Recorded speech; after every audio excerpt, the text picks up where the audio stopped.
What are some uncomfortable Yu-Gi-Oh topics and conversations you feel aren't being talked about right now? Got a lot of responses, so we're going to go through them, talk about them. To keep this discussion fair and balanced, we have brought in a panel of scapegoats to make contributions as well. This is Inky, this is Blinky, this is Pinky, and this is Clyde. But take their opinions with a grain of salt, they are just sheep tokens after all. Trevor Allen says, "This game is literally a gambling addiction for children and adults.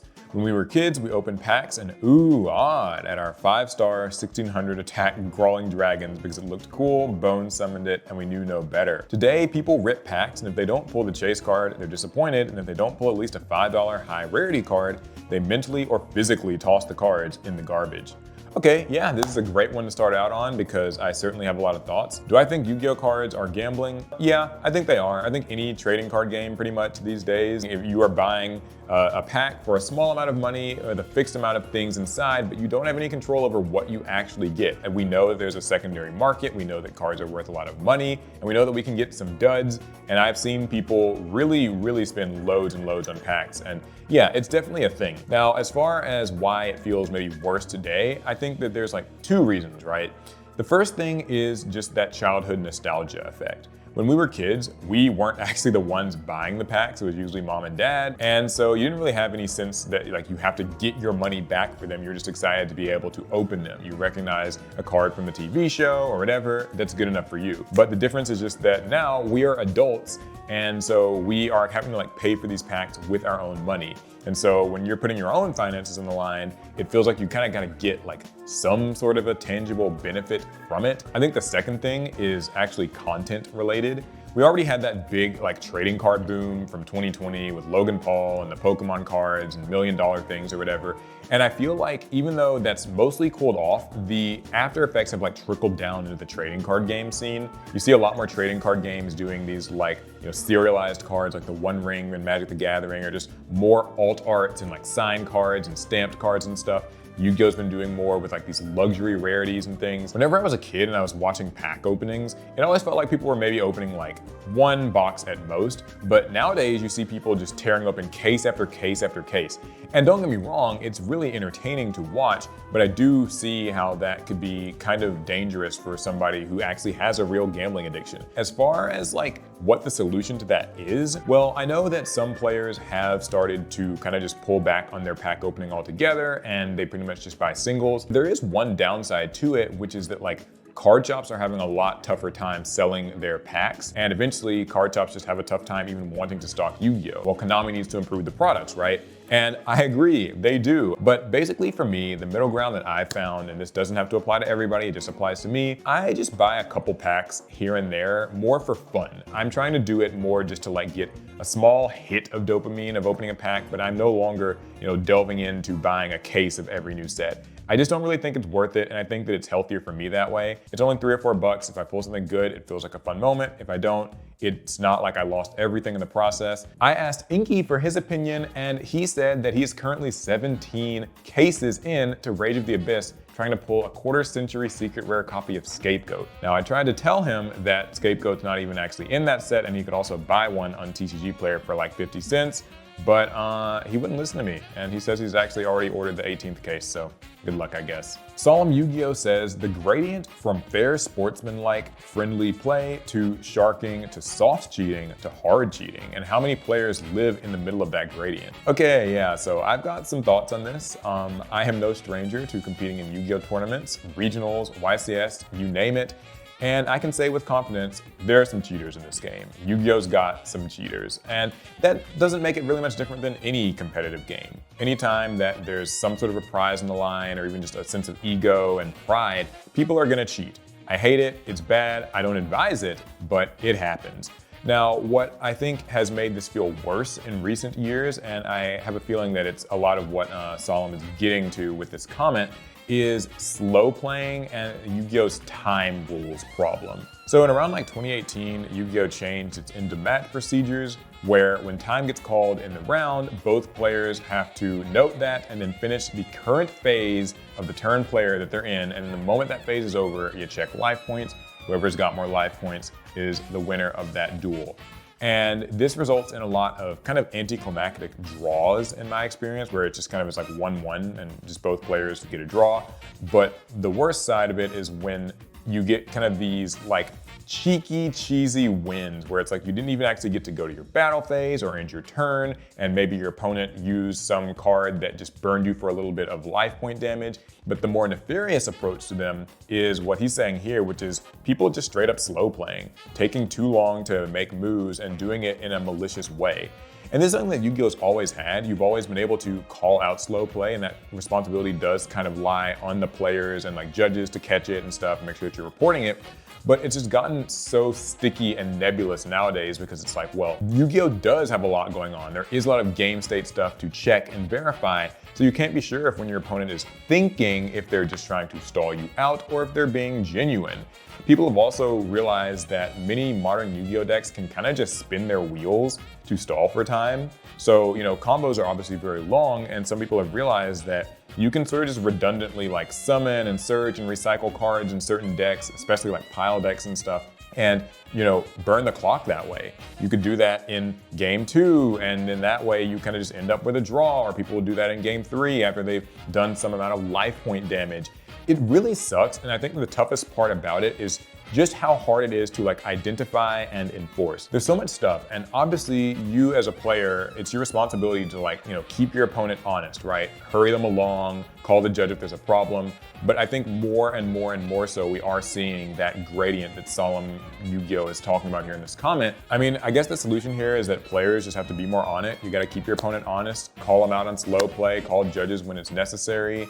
Maybe Konami will change the time rules at some point, although I don't see it happening. They've been using these for years. People have been complaining. It's still the same way. I mean, I think it would be great if you could at least end the current turn, or really maybe like both players get one turn, but I don't know. And we have seen Konami ban a couple of cards just because of how they exploit the time rules. Like Fiendsmith Lacrima got banned recently because of that. But there's so many different cards like Ghost Sister and Spooky Dogwood. Like, is it actually a broken card? No. But is it exploitable in time? Yes. Did you ban it? I'm not really sure. So I asked Blinky what he thought about this whole slow play stalling thing, and he said that he can't answer because it would be a conflict of interest since his entire existence is meant to be for stalling. So I suppose maybe he's not worth much help here. So MBT actually just left one word: Adderall.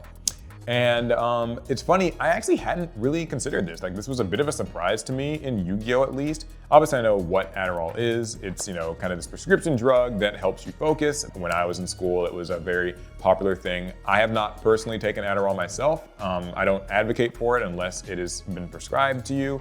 But I guess it's not a big surprise that it's a problem in the Yu-Gi-Oh community because much like the cheating thing, there's a lot of pressure to perform in Yu-Gi-Oh, and people put a lot of store in results and doing well and stuff. So I actually commented back and I was like, I didn't know this was a big thing in Yu-Gi-Oh. I'm kind of out of the loop though. The GOAT himself, Jesse Cotton, actually chimed in and said, unfortunately, yeah. Now, he does go on to say that it was significantly more prominent in past generations of top duelists, so maybe it's not as popular today with some of the younger players, but perhaps, in the 2000s, that SJC and early YCS era, I could imagine that it might have been more popular. I've heard a lot of drama come up with this in esports, and I've seen even some studies that sort of show yeah, a lot of people do it, but people don't talk about it because everybody does it. So if you're not doing it, you're at a disadvantage, and that just feels crazy.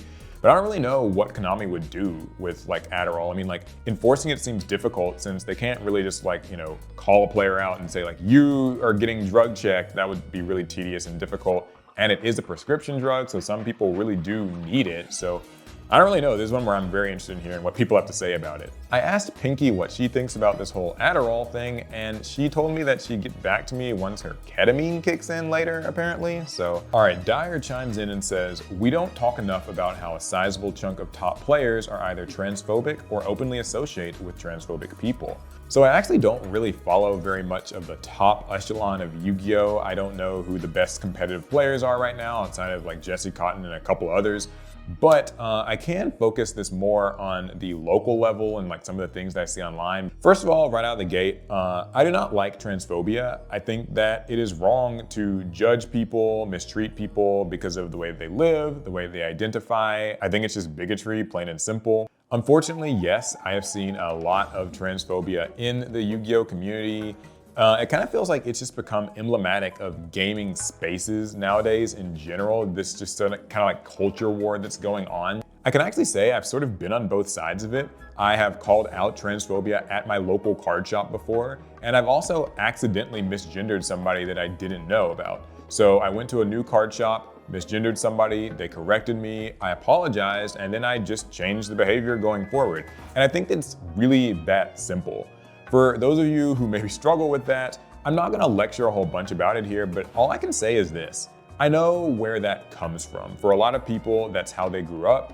I am no stranger to growing up in a small town, hearing only one sort of set of narrow beliefs around like how people are supposed to live and gender norms and ways of life and things like that. But my best advice I could give to people like that would be to, just meet new people, go out into the world, right? It helps so much. You will meet people in school, in work, in social places like card shops who just have different ways of life and backgrounds and beliefs. And I think it goes a long way in developing empathy. I honestly have mixed thoughts about, just arguing with people about it online because that can get really nasty and nobody really changes their mind on the internet. I will say though, as a content creator, I don't tolerate those sorts of comments in my comment sections, on streams, things like that. And I've seen a lot of other creators do the same. I also have seen that Konami's updated the Yu-Gi-Oh! Tournament policy documents so that you can get infractions for purposefully misgendering people. I think that is a good step forward. I still do hate that when there's event coverage, you'll oftentimes see if a trans player does really well, some truly terrible, reprehensible things in the comments. And I think that Konami should start really moderating that more. Those comments slip by way too much. Until then though, we just have to be the best examples that we can, call it out where you see it, and don't tolerate it. And if you are on the fence about it, like I said, just try your best to get to know people and learn about them, talk to them, listen to them. You'd be surprised, it helps a lot. I asked Clyde what he thinks about transphobia in the Yu-Gi-Oh! Community, and he said that trans rights are human rights, but also he's not really even sure what that means because he is just a sheep token. On a related note, here's another really good one. We have to address the weird sexism that lingers. I remember people would praise any woman who does amazing stuff in this space, and you'll just find losers hurling dumb rhetoric in the comments. We've all been there, right? We've all been at a card shop when a woman walks in and you can just feel the change in the air. The behavior just tenses up. People start acting weird and trying to say weird things and all this stuff. As far as I'm concerned, Yu-Gi-Oh! We've proven that women can succeed in Yu-Gi-Oh! Has anybody seen Jessica Robinson's performances? Actually, a personal anecdote of mine was one of my friends, Sleepy Gibbs, a former Yu-Gi-Oh! Duel Links streamer. There was actually a Duel Links Invitational tournament that happened in 2020, and she won it, and they did the social media post congratulating her for winning, and reading the comments was just disgusting. A bunch of people claiming that, they just let her win out of pity, and she doesn't even actually like this game. And I thought that was crazy to me because it's she's literally a Duel Links streamer. She plays this game every day and streams and makes content about it, and people still gave her a terrible time for it. How genuinely miserable and unpleasant some people are in the community. While I have a harsh post about Konami, I also have positive ones, and I like to point out what could be done better. Some people only complain no matter what's given or what's happening. Okay, I've got a lot to say about this. So I will address right off the bat that I know I am one of the people who oftentimes can be critical of Yu-Gi-Oh! And critical of some of the things that Konami does. So it wouldn't really be fair of me to sit here and say, oh, well, when I complain about Yu-Gi-Oh! It's valid, but when other people complain, it's wrong. I'll sometimes see these social media posts from the official Yu-Gi-Oh! Pages, on Instagram, Facebook, Twitter, things like that, where Konami's announcing a new product or a new initiative they're doing or just some other announcement. And when you look in the comments, you'll see people who are kind of just complaining about anything, whether it's related or not, right? There's some people who are still just angry that Yu-Gi-Oh's not like it was in the good old days. Synchros ruined Yu-Gi-Oh! Go back to, DM and GX, or Komani is so evil, all you do is short print and ban cards and all this stuff. There are valid things to criticize, but I think that when you are making complaints about Yu-Gi-Oh! It is important to try to offer solutions where you can, right? If you just say that this game is dying and Konami killed it and they hate the players, well, okay, great, like what would you like to see change? Because the truth is, Konami does change things, right? They're not a perfect company, but none of the companies that run any of these card games or video games or whatever you follow are perfect. When I asked Inky for his opinion on it, all he had to say was that he thinks the game should go back to the good old days too, back when Scapegoat was a broken card, so I don't really know if he can be trusted here. All right, this one's from Mars Cruz. We somehow had 2 rarity collections in the span of 18 months, and still the median deck price of the most recent YCS hovers at $600 to $800. So I wouldn't say that this is like a not talked about topic, right? Everybody's always complaining about the price of Yu-Gi-Oh, but I'll say this much. I think the reprint structure that Yu-Gi-Oh has is cards come out, they're expensive, they're strong. We'll take like SP Little Knight or something. And they usually get about a year of relevance before they're reprinted. The thing is, when they are finally reprinted and they're easy to get, like right now you can get SP Little Knights for very cheap, they are no longer like the best must-have card. It's not that SP Little Knight sucks right now, but it's that now you've got like Dominus Impulse and Molcharmy cards that have kind of become the new chase staple secret rares.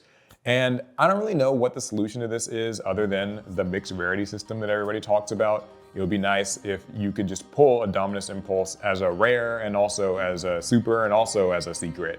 And that way there could be cheap ones for people who need them and there can be expensive ones for people who want to flex. And that would be, you know, how it goes. This is one of those ones where I don't want to say I've given up all hope. I think that maybe what we could have is just like a shorter like length of time between cards being good and cards getting reprinted. The fact that you'll have to wait all the way until like next year's Megatins or something like that to get the reprint doesn't feel good. So maybe if they could start like reprinting these sorts of cards in the spring so that the average player can eventually get their hands on them, that might be some kind of a middle ground. I'm not really sure. I mean, like, I know it's Yu-Gi-Oh! It's a game where stuff's expensive, but if things could be even a little better, that'd be nice. I asked Pinky what she thought about this whole expensive cards thing, and she was telling me that she's been trying to buy this new $500 deck on eBay, and she can't afford it because they apparently don't take sheep tokens as costs, even though I thought that they could only not be tributed for tribute summons. They could still be used to use other cards. But all right, this one comes from Hexlex. People take the game way too damn seriously and not in a competitive sense. I'm all for that. I'm talking more about the way people will genuinely call others hateful names for playing a deck they don't like or insult people's intelligence for not agreeing about a ban list. This is really a tale as old as time in Yu-Gi-Oh! And in gaming, unfortunately. People really like to discredit wins and insult people's intelligence because of the type of deck that they play. It seems particularly like unfair towards trap players, like they're usually the target of this sort of behavior, right? People like to assume that if you play some sort of a trap control based deck, it happened with Eldritch, it happened with Altergeist, it happened with Guru Control, Labyrinth, whatever, that, you know, you must be in some way less capable of like thinking and playing the game because it's easy to just flip trap cards. And I know that like floodgates aren't fun to play against, right? People don't like having their plays interrupted.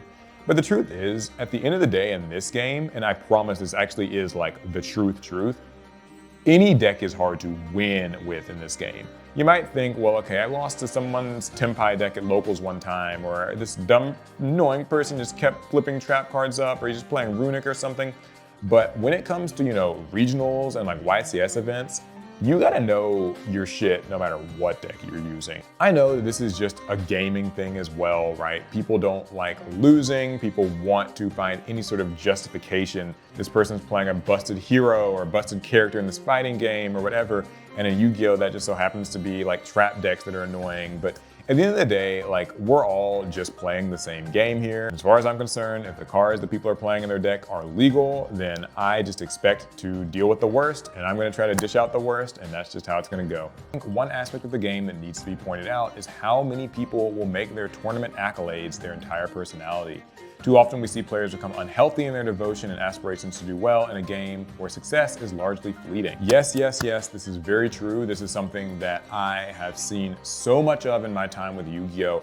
And I feel like this is actually like at its worst at the local card shop level. It is something I have very much personal experience with, is Yu-Gi-Oh! Players' kind of tendency to hyperfixate on results and accolades as a sort of like dictator of social worth, right? So I know at a lot of card shops I've been to, there's been this whole idea that like, if you have not topped a regional or gotten an invite, then your opinion is worthless, right? You are not allowed to be a part of the conversation. And it's gotten so bad that, I remember like at some card shops I've been to, people would make like these group chats, right? So it'd be like, this is the so-and-so shop's group chat. And they would make like a branch off group chat that was like, this is the group chat that's only for people who've like topped a regional or something like that. People would make like tier lists even of like, who's the top tier players of this shop, like they would rank the players. And I always hated that. I always remember people would, use these terms like scrubs and all of that to like describe players who maybe aren't as, good or whatever, they're newer, they're more casual, whatever. I'll even say, back when I was just getting into competitive Yu-Gi-Oh, I was guilty of this too. But I pretty quickly learned I don't like that lifestyle and that like sentiment and mentality. I've been a part of some of the exclusive Yu-Gi-Oh like good player groups, and oftentimes it just amounted to trash talking other players at the same card shop that like you go to every week. But here's the real hard truth about all of that. If you think that, being good at Yu-Gi-Oh somehow makes you smarter or more worthwhile as like a human being, you are wrong. This is just one game, one hobby. So learn some empathy, right? Like without low-level, scrubby, bad, casual players at your card shop wouldn't exist, right? Like if we only had the people who sweat and completely like dedicate their entire personality to this game, like this comment's saying, then there actually wouldn't be that many Yu-Gi-Oh players. That's gonna be it for today's video. Hopefully you guys enjoyed it. Hopefully you enjoyed the input from our scapegoat friends here. They said that honestly, none of these questions are nearly as controversial as whether or not their card is viable, but I'm trying to convince them that if they really want Scapegoat to be a good card again, then they should actually play the format named after it. Maybe not 2024 Yu-Gi-Oh! It just might be a little bit too much for them. Anywho, hopefully you guys enjoyed the video and you'll let me know what you think about some of these more controversial topics, because I know that there will be some disagreement and dissent in the comments. This is the internet after all, but make sure you keep it nice and respectful. I will see you all tomorrow with a new video. Who knows what it'll be?